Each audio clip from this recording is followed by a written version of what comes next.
පක්ෂයේ මේ බොහෝ පිරිස් අපේ මේ නිලධාරී මණ්ඩලයේ හිටියා. ඒ වගේම අපේ අනිකුත් අර තරුණ කොටස්, කාන්තා කොටස් අපේ ලේකම්තුමිය ප්‍රධාන කට්ටිය තමයි හිටියා. රනිල් වික්‍රමසිංහ මහතා සහභාගී වුණාද? ඔව් අනිවාර්යයෙන්ම. දැන් ඇත්තටම කොහොමද දැන් සාකච්ඡාව ගියේ? දැන් අපි දැක්ක කොළඹ මහනගර සභාවත් මාලිමාවට ගියා. දැන් කොහොමද ඉදිරි කටයුතු ටික? අපි බලනවා දැන් හොඳ දක්ෂ කණ්ඩායම් නායකයෝ ටික තෝරලා ඒ විදිහට අපේ කණ්ඩායම මෙහෙවන්න හරියට.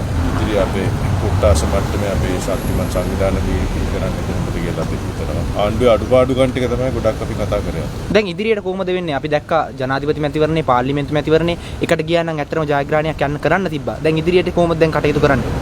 ඒක තමයි ඒක කල් වැඩි මං හිතන්නේ අපේ පුරුල් සන්දානයකට තමයි අපි දැන් යන්න හදන්නේ.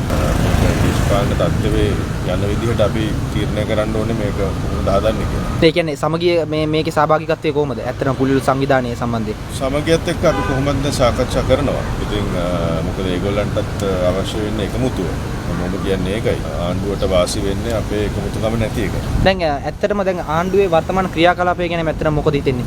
ආණ්ඩුව අත් වශයෙන් අසාර්ථකයි. හැමතැනම අපිට පේනවා හැමතැනම මේ බඩු මිල ප්‍රශ්නේ රැකිරක්ෂා ඇති වෙන්නේ මේ යුද්ධය නිසා මැද පෙරදිග යුද්ධය නිසා අපි දන්නවා විශාල ප්‍රශ්නයක් ඇති වෙනවා කියලා. අපි දන්න අපිට පේනවා මේ විශේෂයෙන්ම ලෝක බැංකුවත් හා IMF එකත් එක්ක ඇති ප්‍රශ්න දිගින් දිගටම වැඩි වෙනවා කියලා. ඉතින් අවශ්‍ය තැනට ඒගොල්ලන් අවශ්‍ය විසඳුම දෙන්නේ නැහැ රටේ ජනතාවට.